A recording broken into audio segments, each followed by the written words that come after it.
How to diagnose and fix a car that's overheating. In my case, it's a 2008 Infiniti G35X sedan. Here you can see the temperature gauge increasing way above the normal operating temperature. To diagnose the problem, I started with opening the hood. You can hear both radiator fans are working. There are a few reasons why a car may be overheating.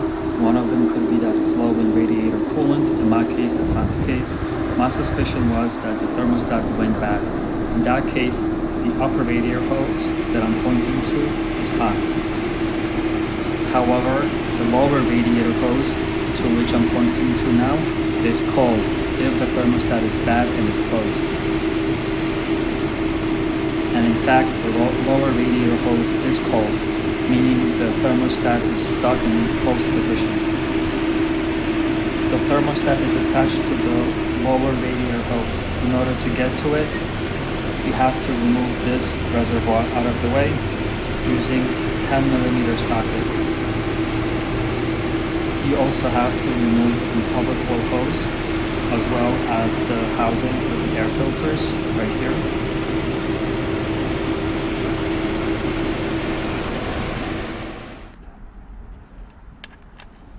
So here I'm using a 10mm socket to remove these two bolts.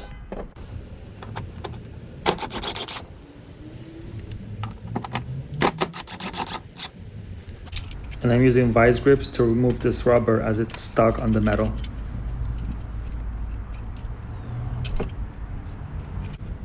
I'm using pliers to remove this other hose. And I'm removing the coolant reservoir out of the way. Here I'm pointing out the location of the thermostat and the lower radiator hose. Here I'm removing the cable to the mass airflow sensor. Using a 10mm socket, I'm removing the bolt holding the housing for the air filter. Using an 8mm socket, I'm loosening up this clamp. Here I separate the air filter housing from the hose. Using pliers, I loosen this clip holding the wire. And I remove the housing for the air filter. This is the lower radiator hose, and to remove it from the thermostat, you have to release a clamp holding it in place, like this. I used vice grips. At this point, I tried to remove the hose of the thermostat, but it was stuck on, and I couldn't remove it. To remove the thermostat, there are 3 10mm bolts holding it in place, so you have to remove those. It's very difficult to get to them, so you have to have patience. I made this wire hook in order to remove the hose from the thermostat, and after some trying, it eventually worked. When I removed the hose, coolant spilled from the thermostat. With the hose out of the way, I was able to get to the second bolt holding the thermostat in place. Here is the second thermostat bolt. You have to remove this clip from a sensor that's blocking the third bolt on the thermostat. Then you have access to the third bolt.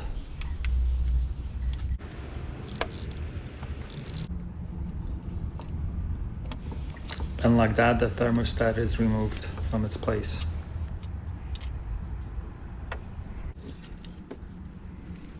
Here is the replacement thermostat that I bought at Pep Boys. At first, it looked like it was a correct match, so I went ahead and I tried installing it. And then eventually I found out that it was the incorrect part, as the bolts were too long for the part.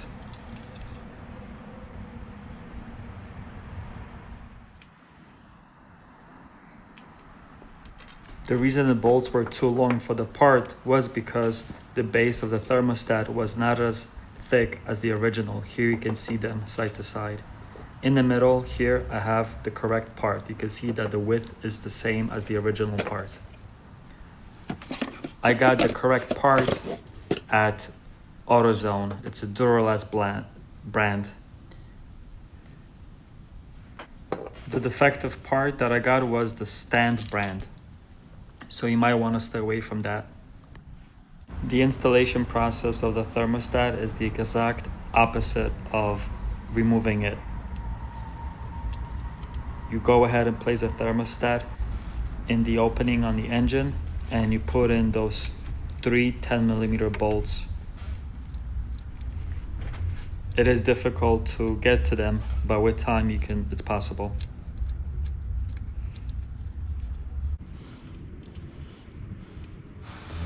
At this point, the thermostat is installed, and now all you have left to do is to connect this sensor that I disconnected earlier.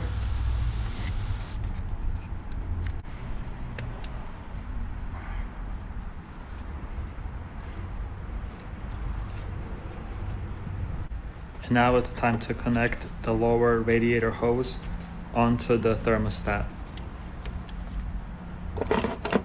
But before I did that, I used vice grips to move up this clamp to the front of the hose. Here you can see me putting the hose onto the thermostat.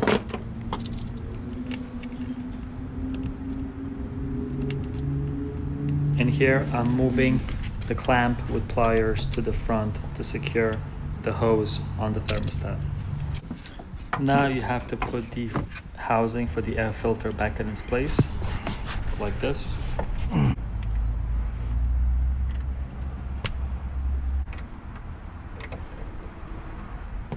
Put the overflow reservoir back in its place. Connect the rubber hoses.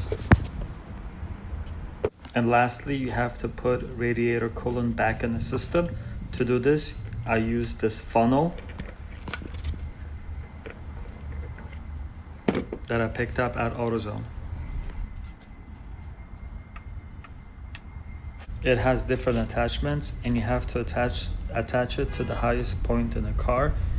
In this case, it's the area where the radiator cap is.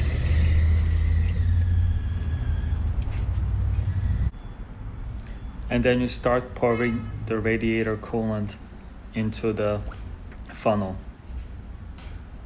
until you get a steady level in the funnel.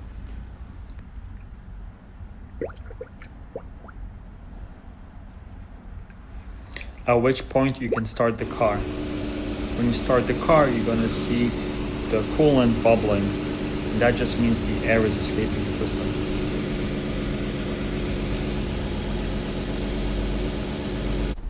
And you keep the car running until it reaches the normal operating temperature. In my case, it reached the temperature and it was not overheating anymore. At this point, you can see that the fluid is no longer bubbling, meaning all the air escaped the system. The temperature of the upper radiator hose and the lower radiator hose is hot, meaning the thermostat is working now. Thanks. Let me know if you have any questions.